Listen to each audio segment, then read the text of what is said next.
मुंबई कोलकाता एक्सप्रेसवेची एक नवीन अपडेट आली आहे। आता दिल्ली नागपूर नंतर कोलकाताही मुंबईला जोडणार आहे।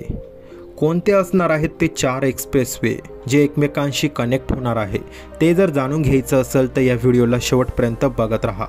नमस्कार मित्रांनो, स्वागत आहे तुमचं आपल्या नवीन व्हिडिओमध्ये। जर तुम्ही आपल्या आरबी मराठी कॉर्नर या यूट्यूब चॅनलवर नवीन असाल तर चॅनलला आता सबस्क्राइब करा व बेल आयकॉन प्रेस करा, जेणेकरून तुम्हाला नवनवीन व्हिडिओचे अपडेट मिळत राहतील। चला तर मित्रांनो, सुरुवात करूया आजच्या आपल्या या व्हिडिओला।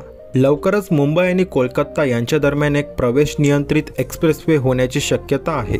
काही न्यूज एजन्सीच्या निष्कर्षांनुसार 2028 पर्यंत ही दोन्ही शहरे एक्सप्रेसवेच्या माध्यमातून जोडली जाण्याची शक्यता आहे। असे झाले तर या दोनही महत्त्वाच्या शहरांमध्ये लागणारा प्रवासाचा वेळ अत्यंत कमी होणार आहे। मुंबई आणि कोलकाता या दोन शहरांच्या मार्गावरील विविध शहरांना जोडण्यासाठी डिझाईन केलेल्या अनेक आगामी एक्सप्रेसवेद्वारे ही कनेक्टिव्हिटी घडवून आणली जाणार आहे।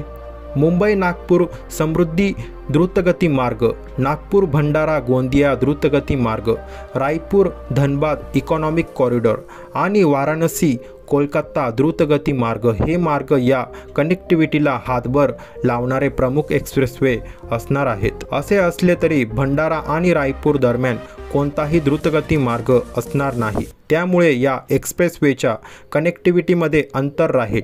मात्र उर्वरित भागांमध्ये अखंड प्रवेश नियंत्रित एक्सप्रेसवे असतील।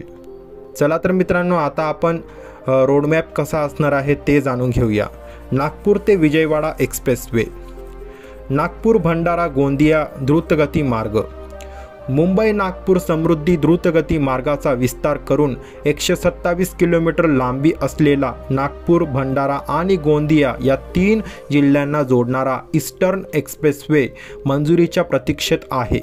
या द्रुतगती मार्गाला मंजुरी मिळाल्यास नागपूर ते गोंदिया दरम्यानचा प्रवास वेळ सध्याच्या 4 ते 5 तासांवर लक्षणीयरित्या 2 तासांपर्यंत कमी होण्याची अपेक्षा आहे।